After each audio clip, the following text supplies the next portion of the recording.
Merci Bruno Defo, président national du Modegna, mouvement de conscience national et par ailleurs coordinateur de la COASIC, de répondre aux questions de Camer Sénat Info, la vitrine du Cameroun sur le web.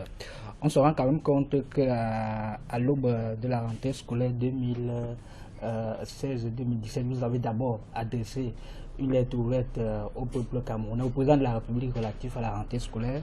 Quelques jours après, vous adressez aussi une haute lettre ouverte pour l'amélioration de l'état de nos infrastructures routières, notamment ferroviaires et aéroportuaires dans notre pays. Est-ce qu'on peut dire que le Modegna est un parti aujourd'hui qui est spécialisé dans les lettres ouvertes? Et vous savez, la structure d'un parti politique, c'est quoi?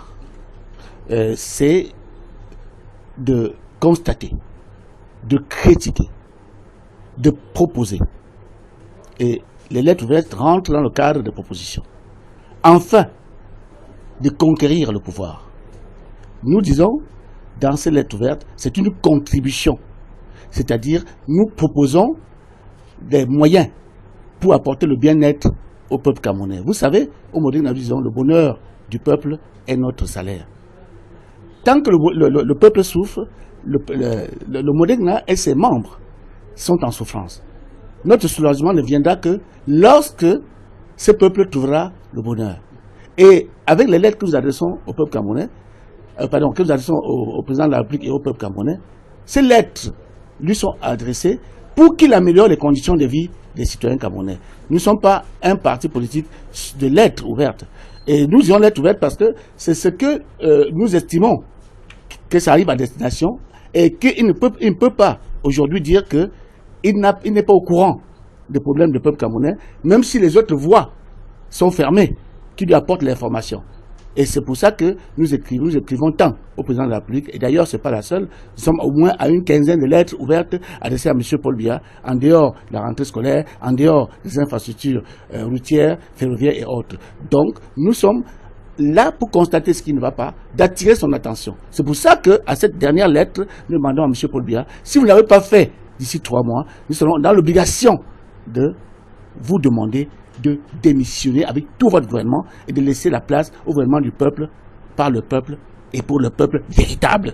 D'accord. Revenons justement au problème des infrastructures routières, notamment également ferroviaires et aéroportuaires, qui touchent nous globalement. On sait quand même que le secteur routier au Cameroun, en ce qui concerne les routes, y compris ferroviaires, est tout sauf du pain béni. Beaucoup d'organisations non gouvernementales y font quand même autant pour sensibiliser. Aujourd'hui, vous donnez un ultimatum de 3 mois au président de la République. Pensez-vous que cela puisse véritablement porter? Nous faisons ce que nous avons à faire. Ce que nous avons à faire, c'est d'attirer son attention sur la situation. Et si il ne tempère pas, c'est-à-dire qu'il aura lancé un défi au peuple camerounais, je ne pense pas qu'il soit prêt à lancer, dans l'état des choses, actuel des choses, à lancer, n'est-ce pas, un défi au peuple camerounais. Je suis convaincu qu'il va se mouvoir, puisqu'il a déjà suivi plusieurs de nos propositions.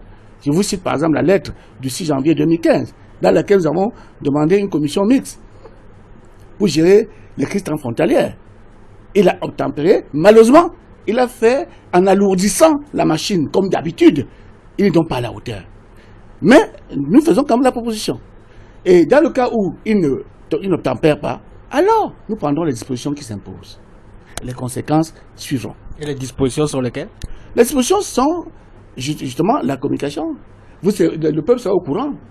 Il sera au courant largement que nous avons passé par des voies républicaines et citoyennes, et nous avons fait notre travail dans les normes, et que si demain nous demandons la désobéissance civique de délinquants, nous faisons notre travail des partis d'opposition. D'ailleurs, cette lettre, non seulement elle est au président de la République, mais c'est également allé à plusieurs structures diplomatiques, y compris l'Assemblée nationale et le Sénat. Donc ils sont tous au courant de cette lettre afin que nous n'en ignorions. D'accord, merci. Merci.